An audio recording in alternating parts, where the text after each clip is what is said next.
Bonjour et bienvenue sur le podcast Loin de chez soi. Je suis Frédéric Florent et je suis ravi de vous accueillir sur ce podcast consacré aux personnes qui ont décidé de vivre des aventures loin de chez eux. Vous allez découvrir un nouvel épisode des aventures de Jimmy, qui est parti vivre à Montréal et nous partage sa nouvelle vie d'expatrié. Si vous n'avez pas écouté les épisodes précédents, je vous invite à le faire pour mieux comprendre son parcours. Je vous laisse avec Jimmy. Bonne écoute. Salut Jimmy. Salut Fred. Que ça fait maintenant une semaine que t'es libre et que tu peux vivre normalement. Alors dis-nous ce que ça fait. C'est ça, je suis enfin sorti de ma quatorzaine longue, très longue. Donc là, je suis sorti, ça fait une semaine. J'ai l'impression que ça fait déjà 3 semaines que je suis sorti par rapport aux 14 jours de la quatorzaine. C'est passé hyper vite. D'abord libéré, une grosse excitation de enfin sortir en étant dans les règles, sachant que j'avais été contrôlé durant ma quatorzaine par l'immigration. Et c'est quoi la première chose? Vas-y, dis-nous la première chose que tu as été faire. C'était lundi matin, c'est ça que tu étais libéré? C'est ça, c'était lundi à la fin de mon 14e jour, à partir de minuit. Donc, je suis pas sorti à minuit, mais c'est à partir du lundi matin, je me suis levé très tôt parce qu'en plus, c'était une grosse journée où il faisait très, très chaud. Il faisait 33, 34 degrés. Donc, pour sortir Naya, faut éviter les fortes chaleurs. Donc, je suis sorti très tôt le matin. Et puis, c'était surtout le parc devant l'appartement avec le parc à chiens, tout ça. Donc, c'était la première découverte que j'ai enfin fait. Et après, il faisait très, très chaud. Donc, la journée, j'ai pas trop bougé. Je suis ressorti le soir. Après, c'était vraiment les vraies retrouvailles avec mes amis qui étaient ici. Parce que j'imagine. c'est pas des vraies retrouvailles au début de ma quatorzaine. Et donc, qu'est-ce que vous avez fait? Vous avez mangé ensemble, je suppose? Oui, premier soir, on a mangé ensemble, hein, forcément. Forcément. Et qu'est-ce que ça fait de concrétiser? Parce qu'effectivement, comme tu le dis, tu les as vus la première fois quand ils ont été prendre le chien, mais de vraiment vivre là-bas ensemble, sachant que c'était un projet que vous aviez en commun, qu'est-ce que ça a fait cette première soirée? Vous avez refait le monde? Ça faisait bizarre parce que c'est la première fois qu'ils s'installent ensemble ici. Donc, D'accord. le premier soir, j'étais mangé chez eux et la première chose que je leur ai dit, c'était on l'aurait cru ou pas que la première fois que vous m'auriez reçu chez vous, ça serait ici.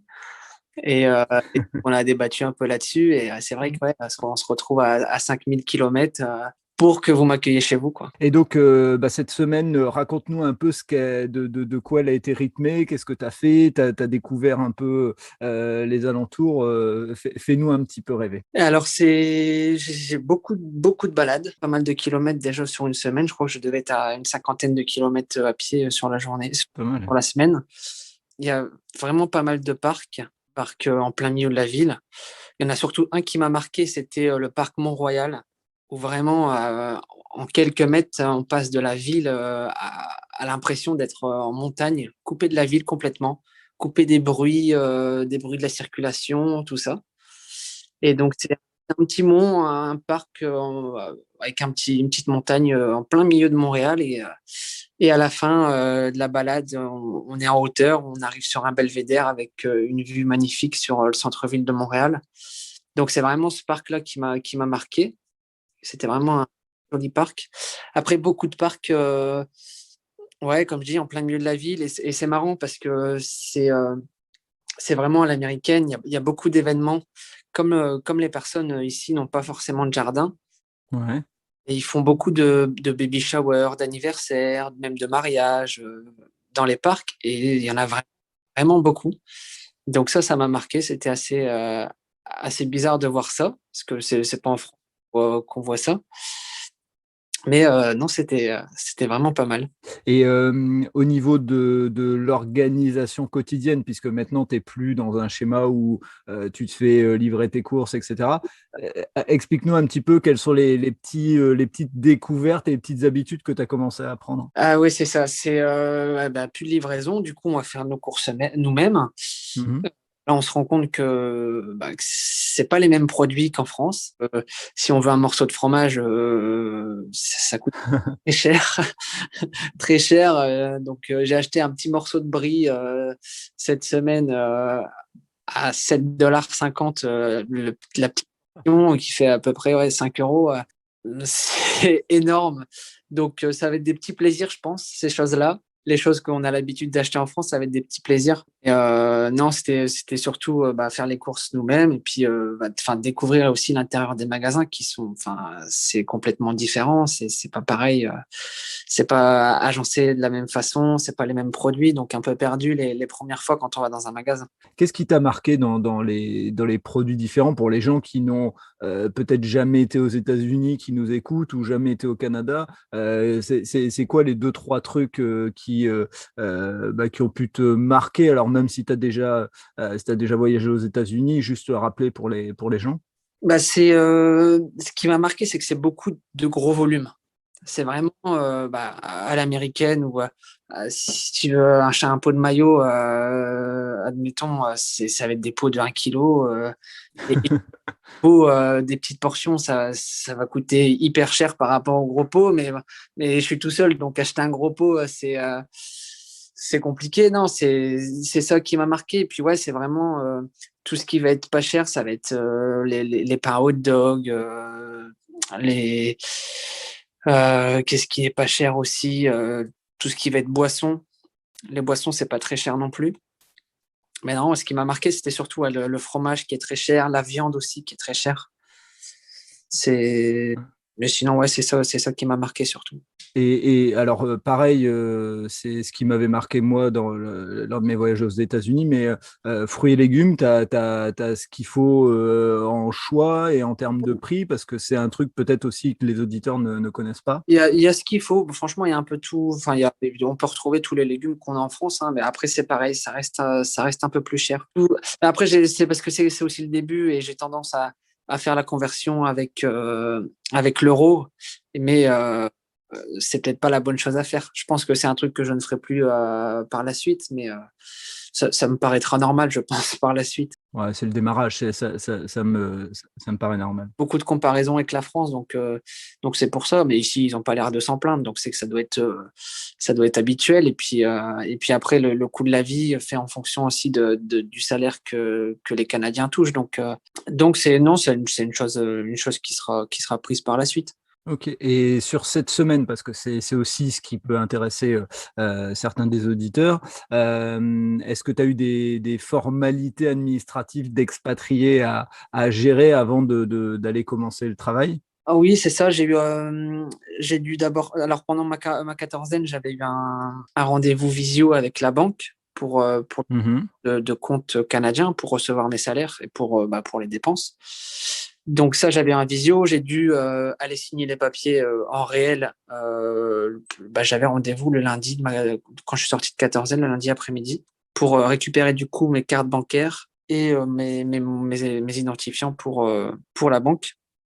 Et j'ai dû aller aussi mardi, ce qu'on appelle le NAS, qui est en fait un numéro de sécurité sociale. Mhm. J'ai dû créer un numéro de sécurité sociale canadienne qui est obligatoire pour pouvoir travailler sur le territoire. Donc ça, c'est le côté administratif que j'ai fait cette semaine, mais à part ça, en administratif, tout était fait. Donc ça, après, j'ai pris contact avec le boulot, histoire de me présenter et puis d'aller voir un petit peu le fonctionnement, les locaux et puis de faire le trajet aussi. Et donc, tu fonctionnes comment? Tiens, là, je suppose que tu n'as pas de voiture, hein, c'est vraiment une question. Non, Ouais. j'ai pas de voiture. J'ai pas de voiture. J'ai pris un abonnement, ça s'appelle le Bixi, c'est le vélo en fait. Mhm. C'est comme un peu le Vélil à Lille, qui a plein de stations en ville et où l'abonnement est à 20 $ par mois et puis en illimité sur toute la ville. Et c'est assez sympathique parce que il fait très beau en ce moment et puis je suis en un quart d'heure, je suis au boulot, donc ça fait ma petite balade du jour. Ah, c'est top. Et puis aussi les tarifs, pour un abonnement métro bus, faut compter 85 $ le mois. Ok. Donc, et puis, c'est pas comme en France où le boulot prend 50% à charge de abonnement de transport. Donc, c'est une dépense en plus, quoi. Donc là qu'il fait beau, pour l'instant, ça sera le vélo. Mais l'hiver, je serai obligé de passer par le métro et le bus parce que les vélos ne circulent pas de novembre à mars, il me semble. Donc, j'aurai pas de vélo. Mais c'est bien que tu le rappelles, tu vois, de faire ce comparatif avec la France et de se rendre compte des avantages qu'on a, nous Français, où on râle beaucoup. Là, une fois que tu le vis, tu te rends compte effectivement de cette différence et de ces avantages qu'on a en France dont on ne profite plus puisque c'est tellement une habitude. Oui, c'est sûr, c'est sûr. C'est sûr. Moi, je me rappelle, j'avais mon abonnement métro, je payais 30 € par mois et c'était remboursé à moitié par le boulot, donc je payais 15 €. Là, c'est 85 $ à ma charge entière. C'est pas du tout le même rendu qu'avec la France, quoi. Et avant de te laisser aller profiter de ton premier week-end de libéré, avec Naya, ça se passe comment? Puisque je suppose que elle doit te redécouvrir aussi, puisque pendant 14 jours, elle était privée de toi, entre guillemets, à l'extérieur. C'est ça. Alors, dans le parc en face, beaucoup d'écureuils. Elle aimerait bien en attraper un, je pense. C'est assez, c'est comme c'est nouveau pour elle, c'est assez intriguant pour elle. Mais non, elle revit aussi, hein. Après, c'est compliqué parce qu'il fait très chaud. Ouais. Heureusement, j'ai la clim à l'intérieur, mais quand on est en extérieur, même le soir, ça rafraîchit pas forcément beaucoup. Et elle n'est pas très habituée à la chaleur comme ça. Donc, elle est pas, on va dire qu'elle n'est pas à 100% de ses capacités. Elle n'est pas très en forme, quoi. Elle est vite fatiguée. C'est pas des très, très grosses balades. Mais vivement l'hiver. J'ai envie. Vivement l'hiver, elle sera mieux dans la neige, dans le froid. C'est vraiment le climat qui lui ira parfaitement, je pense. Eh ben écoute, on va en terminer là et je vais te laisser profiter de ce premier week-end et puis on va se dire à la semaine prochaine où tu nous feras le bilan de cette première semaine de salarié expatrié. Ça marche. À très bientôt, Jimmy, à la semaine prochaine et bon week-end libéré. Et merci, à bientôt, Fred. Ciao. Ciao. Voilà, c'est terminé pour cet épisode. Si vous avez aimé ce moment de partage, n'hésitez pas à laisser un commentaire sur votre plateforme d'écoute et surtout, abonnez-vous au podcast Loin de chez soi. Je vous dis à très bientôt pour un prochain épisode.